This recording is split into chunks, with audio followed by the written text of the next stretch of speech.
এক পরিবার শহর প্রান্তে নতুন বাড়িতে শিফট করার পর থেকে তাদের সাথে রহস্যময় কাণ্ড করতে শুরু করে। তাদের উপর কেউ যেন ক্রমাগত নজর রাখছে। প্রতিবেশীরা কিছু বলতে চায় না, শুধু অবাক নজরে চেয়ে থাকে। পুলিশও কোনো এক অজানা কারণে সাহায্য করতে চাইছে না। কি ঘটছে নবাগত পরিবারের সাথে, এই বাড়ির রহস্য কি? মাথা নষ্ট করা টুইস্ট আর অসাধারণ এন্ডিং নিয়ে আজকের মুভি ড্রিম হাউস। তবে মেইন ভিডিওতে যাওয়ার আগে বলবো, যারা হরর ছাড়া অন্যান্য মুভি দেখতে পছন্দ করো তারা আমার সেকেন্ড চ্যানেল সিনেভার্স বাংলাতে জয়েন করতে পারো। লিংক কমেন্ট ও ডেসক্রিপশন বক্সে দেওয়া রইল। বড়দিনের কয়েকদিন আগে উইল অ্যাটেনটন নিউ ইয়র্কে কোম্পানির এডিটরের কাছ থেকে ইস্তফা দিয়ে বাড়ি ফেরার সিদ্ধান্ত নিয়েছে। জীবনের বাকিটা সময় নিজের লেখালেখি আর পরিবার নিয়ে কাটাবে। উইলের এমন সিদ্ধান্তে সব কলিগ তাকে চোখের জলে বিদায় জানায়, কারণ উইলের মতো বন্ধু সবার ভাগ্যে জোটে না। মিসেস গ্রিলি তাকে কনস্ট্রাকশন কোম্পানির কার্ড দিয়ে শেষ বিদায় জানায়। ট্রেন পথে নিজের ছোট্ট শহরে নামতেই হায়দার তাকে নতুন বাড়ি অবধি ছেড়ে দিয়ে আসে। নজর গেল দরজার বাইরে দাঁড়িয়ে থাকা ভালোবাসার মানুষ স্ত্রী লিবির দিকে। বহুদিন পর তাকে ফিরে পেয়ে দুষ্টুমি করতে ছাড়ল না। তাদের দুই সন্তান ডিডি আর ট্রেস। কাজের মানুষদের ফিরে পেয়ে উইলের খুশির অন্ত রইল না। বাচ্চাদের মুখের দিকে তাকিয়ে নিজের মনেই বলল সে সঠিক সিদ্ধান্ত নিয়েছে। উইল একটা নোভেলের উপর কাজ করছে। সময় এলে অবশ্য সবার আগে লিবিকেই দেখাবে। ডিনার টেবিলে রাখা ফ্লাওয়ার ভাসটা আজ সকালেই এসছে। লিবি মনে করে এটা উইল পাঠিয়েছে, কিন্তু সে বলে আমি এটা পাঠাইনি, হয়তো কোনো ফ্যান গিফট করেছে। বহুদিন পর তারা একে অপরকে কাছে পেয়ে ভালোবাসা ব্যক্ত করে। এমন স্বপ্নই তো উইল দেখেছিল। সকালে বাগানে কাজ করার সময় জ্যাক নামের এক প্রতিবেশী উইলের দিকে বিরক্তি ভরা মুখ নিয়ে চেয়েছিল। অবশ্য কেন সেটা জিজ্ঞেস করার অবকাশ পেল না। জ্যাক ওর মেয়ে ক্লোইকে নিতে এসছে। সে চায় না তাদের মেয়ে ডিভোর্সের পর স্ত্রী অ্যানির সাথে থাকুক। সেটার বিষয়ে অবশ্য আইনত প্রক্রিয়া চলছে, কিন্তু কোর্ট অ্যানির পক্ষেই রয়েছে, আর এটাই মাথা ব্যথার সব থেকে বড় কারণ। বেলায় উইল বসলো তার নোভেল নিয়ে। লেখার কাজ অল্প অল্প করে এগোচ্ছে। লিবি রুম পেইন্ট করার সময় সিঁড়ির সামনে বাচ্চাদের হাইট মাপার মার্কিং দেখতে পায়। এটা বাড়ির পূর্ব মালিক করে গেছিল। রাতে উইল লেখালেখি নিয়ে ব্যস্ত। তখনই বাচ্চারা ভয় ছুটে এসে জানায় রুমের জানলার বাইরে কাউকে দেখেছে। উইল সেখানে গিয়ে চেক করলে তেমন কাউকেই দেখতে পায় না। আসলে বাচ্চারা অন্ধকার গাছ দেখে সেটাকে মানুষ ভেবেছিল। পরের দিন সকালে বাগানের দিকে আসলে জানলার বাইরে বরফের মধ্যে জুতো দাগ দেখে কপালে চিন্তার ভাঁজ পড়ল। কাল রাতে সত্যি কেউ ছিল। পায়ের দাগ সোজা চলে গেছে লিবির জানলার দিকে। কেউ কি তাদের উপর নজর রাখছে? মনে প্রশ্ন জাগলেও উইল বিষয়টা জানায় না। মাঝ রাতে কিছু অস্পষ্ট আওয়াজ শুনে উইল বেসমেন্টে আসলে দেখে কয়েকজন ছেলে মেয়ে সেখানে প্ল্যান চেক করছে। তাকে দেখা মাত্রই সবাই পালাতে গেলে একটা মেয়ে পড়ে যাওয়ায় উইল তাকে ধরে ফেলে। জিজ্ঞাসা করলে জানায় তারা যতদূর জানতো এই বাড়িতে কেউ থাকে না, আর থাকবেই বা কেমন করে। লোকে বলে এটা নাকি ভুতুরে বাড়ি, কারণ 5 বছর আগে এপ্রিলের এক শীতের রাতে এই বাড়ির মালিক নিজের পরিবারকে খুন করেছিল। গ্রুপের একটা ছেলে তখনই বলে ওঠে সে ফিরে এসছে। এই কথায় উইল বিচলিত হয়ে পড়লে তারা সবাই পালিয়ে যায়। মানে এই ছেলে মেয়েগুলোই আগের দিন বাচ্চাদের জানলা দিয়ে উঁকি দিয়েছিল। উইল বিষয়টা লিবির কাছে গোপনে রেখে পরের দিন পৌঁছে যায় পুলিশের কাছে। তাদের থেকে জানার চেষ্টা করে এই বাড়ির ব্যাপারে, কিন্তু তারা যত সম্ভব ব্যাপারটাকে ইগনোর করে। শুধু বলে ওই রাতে বাড়ির মালিক পিটার ওয়ার্ড বাদে পুরো পরিবার শেষ হয়ে গেছিল। কিন্তু এরপর পিটারের কি হয়েছিল উইল সেটা জানার চেষ্টা করলে পুলিশ কোনো সাহায্য করে না। বাড়ি ফিরে দেখে বাচ্চারা ভয়ে লিবির কোলে বসে। প্রতিবেশীর মেয়েটাকে তারা বলতে শুনেছে এই বাড়িতে ঘটে যাওয়া মৃত্যুর কথা। উইল তৎক্ষণাৎ অ্যানির বাড়ি গেলে দরজা খুলে ক্লোই। সে কিছু না বলে অ্যানিকে ডাকলে উইল বলে তার ছোট বাচ্চাটা রয়েছে। সে চায় না পূর্ব ঘটনার কোনো কথা তাদের কানে যায়, তাই বিষয়টা একটু লক্ষ্য রাখতে। অ্যানি কিছু না বলে অবাক হয়ে তাকে দেখে যায়, যেন কিছু বলতে চাইছে। চোখে মুখে এক অদ্ভুত নীরবতা। মধ্যরাতে উইলকে পাশে না পেয়ে লিবি বেসমেন্টে গিয়ে দেখে উইল দেওয়ালের লেখাগুলো রং দিয়ে কভার করার চেষ্টা করছে। সেইখানকার অবস্থা দেখে লিবি অবাক। ওই ছেলে মেয়েগুলো পূর্ব ঘটনার বেশ কিছু পেপার কাটিং রিল সেখানে রেখে গেছে। দেওয়ালে পিটারের নাম দেখে লিবি উইলের থেকে সব জানতে পারলে সে এইখানে থাকতে রাজি হয় না। লিবিকে শান্ত করার জন্য উইল বাড়িতে প্রিস্ট ডাকার প্রস্তাব দিলেন। লিবি শান্ত গলায় বলে হয়তো আমি বেশি ভাবছি, এটা আমাদের বাড়ি, আমরা এখানে সবাই সুখে থাকলেই হলো। তখনই লক্ষ্য করে বাগানের দিকে গাছের আড়ালে কালো কোট পরে কাউকে দাঁড়িয়ে থাকতে। উইল ওর পিছু নিয়ে ধরার চেষ্টা করলে কোনো মতে লোকটা পালিয়ে যায়, কিন্তু সে কে, তার কি মতলব, সবটাই রহস্য। একদিন বাড়িতে বাচ্চাদের হঠাৎ খুঁজে পাওয়া যায় না। অনেক এদিক ওদিক খোঁজার পর দেখা যায় তারা ক্লোজেটের ভিতর একটা সিক্রেট জায়গা খুঁজে সেখানে একসাথে খেলছে। যেটুকু বোঝা গেল আগের যে পরিবার থাকতো তার বাচ্চারা এখানে খেলতো। সেখানে রাখা দুটো বইতে লেখা ক্যাথরিন ও ব্রিটিশ নামে দুটো নাম, অর্থাৎ আগের পরিবারেও দুটো মেয়ে সন্তান ছিল এবং তাদের নাম অনুযায়ী সিঁড়ির সামনে ওই হাইট মার্কিং করা আছে। এই ঘটনায় উইল খুব চিন্তিত হয়ে পড়ে।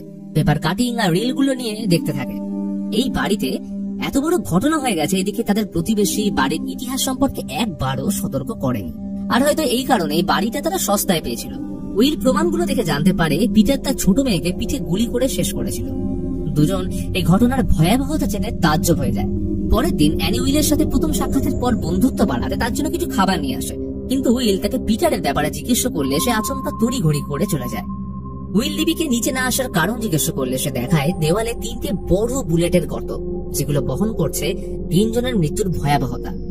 রাতে দুজন পেপার কাটিং গুলো নিয়ে বসলে সেখান থেকে পিটারের ব্যাপারে বেশ কিছু তথ্য পাওয়া যায়। ওই রাতের ঘটনার পর ওকে একটা গ্রিন হেভেন নামক মেন্টাল হসপিটালে রাখা হয়। সেই মতো উইল পরের দিন শহরে সে মেন্টাল হসপিটালে যায় যেখানে পিটারকে রাখা হয়েছে।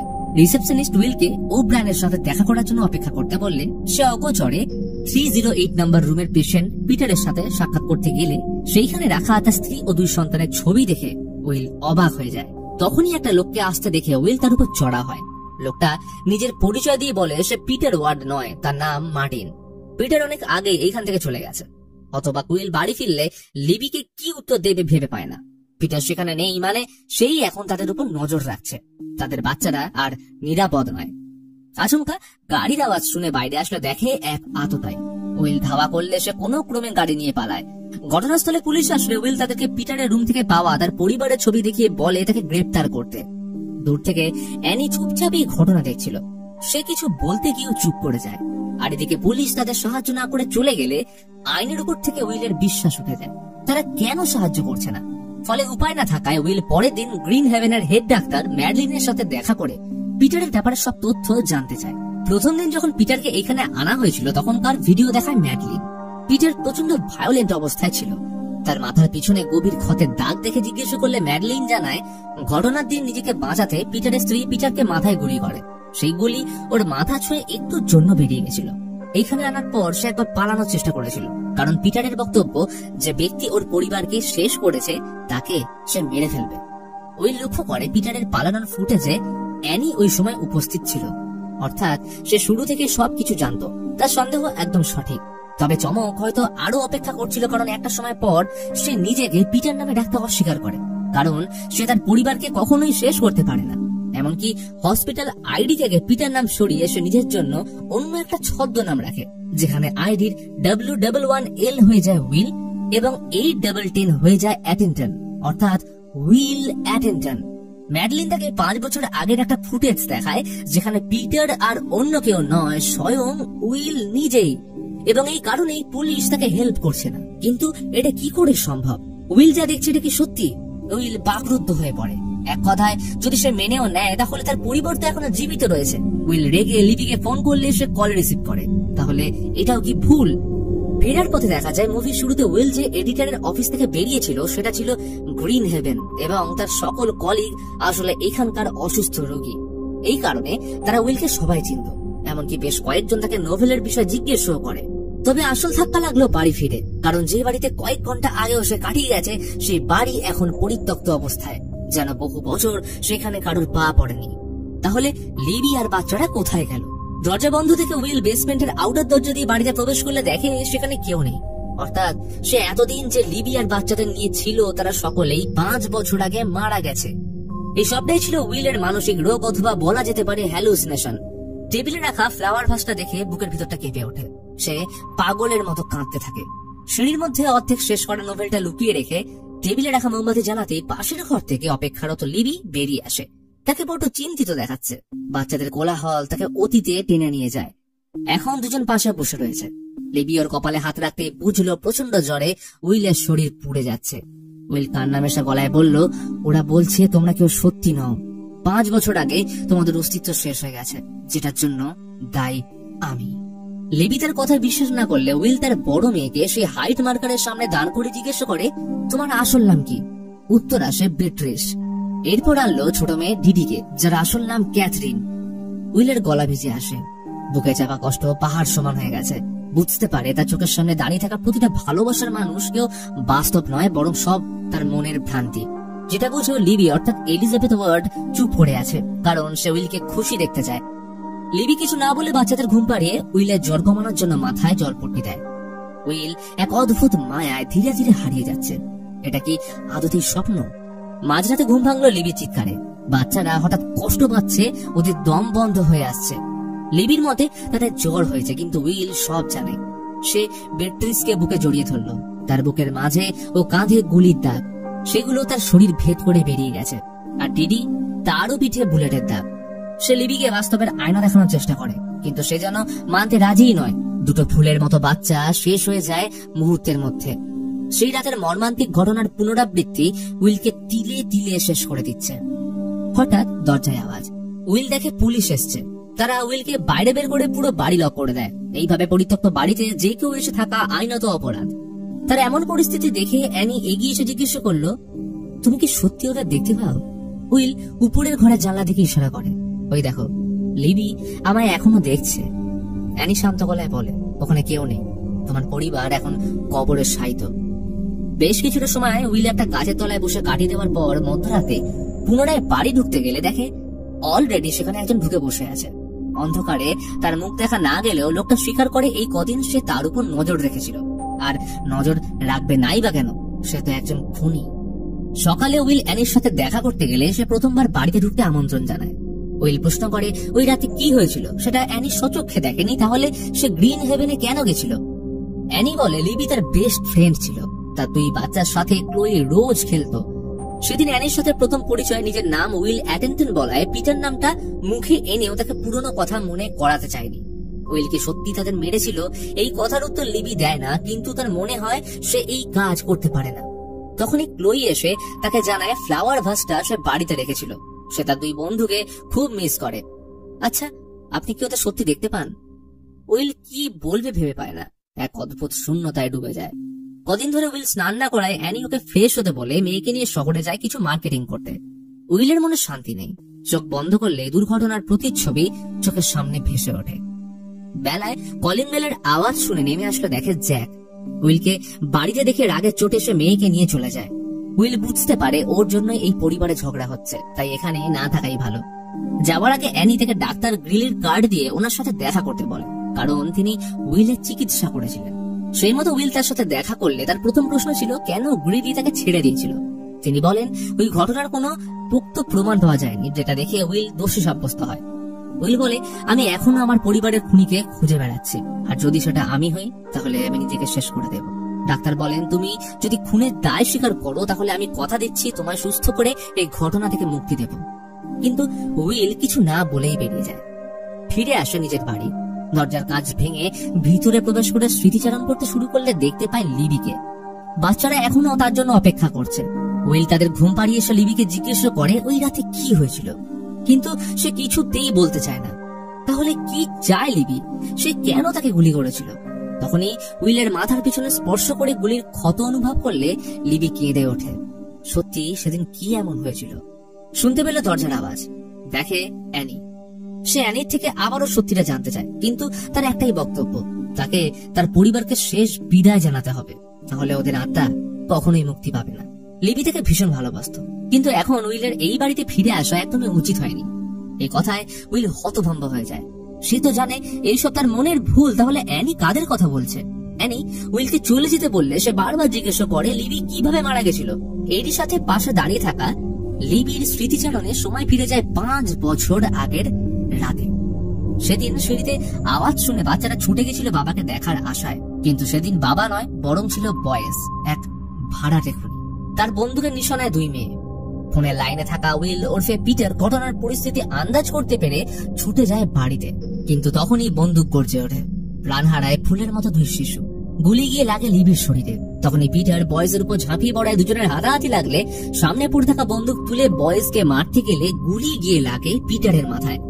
এই ঘটনার সাথেই বয়েজ লিবিকে মেরে পালিয়ে যায়, কিন্তু গুলি মাথা ছুঁয়ে বেরিয়ে যাওয়ার কারণে পিটার বেঁচে গেলেও সে সব স্মৃতি হারিয়ে ফেলে। তখনই জ্যাকের সাথে বয়েজ এসে পিটারের উপর ঝাঁপিয়ে পড়ে। জ্যাকও সুযোগ বুঝে অ্যানিকে বাগে পেয়ে যায়।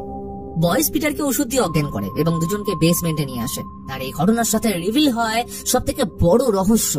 আসলে 5 বছর আগে জ্যাক বয়েজকে ভাড়া করে অ্যানিকে মারার জন্য, কারণ তার সন্দেহ ছিল অ্যানির সাথে অন্য কারো সম্পর্ক চলছে। তাই ওকে শেষ করে ক্লোইর পুরো দায়িত্ব নিতে চেয়েছিল। কিন্তু ওই রাতে বয়েস ভুলবশত অ্যানির বাড়িতে না ঢুকে পিটারের বাড়িতে ঢোকে এবং তার পরিবারকে শিকার বানায়, যার ফলাফল একটা নির্দোষ পরিবারের সমাপ্তি।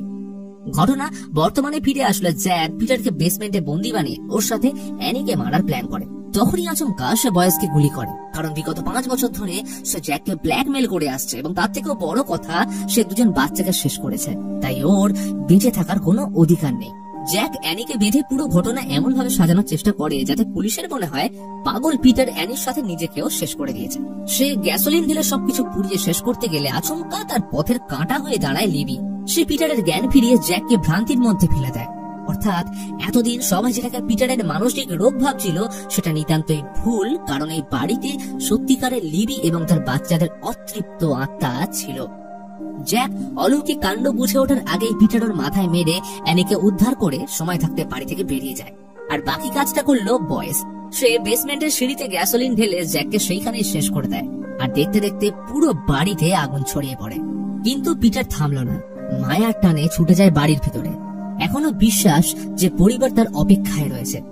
সিঁড়ির সামনে দাঁড়িয়ে লিবির মুখে প্রশান্তির হাসি। পিটার বলে, আমি তোমায় হারাতে চাই না। লিবির চোখে জল। বাচ্চারা ছুটে আসে বাবাকে শেষবারের জন্য দেখতে। বলে, আমরা কেউ তোমাকে হারাতে চাই না, কিন্তু সবকিছুর একটা সময় আছে। ভাগ্যের নিয়তির কাছে আমরা সবাই পুতুল হলেও ভালোবাসা কখনো হেরে যায় না। লিবি এক দৃষ্টিতে ওর দিকে তাকিয়ে মনে পড়ে যাচ্ছে পুরনো সব স্মৃতি।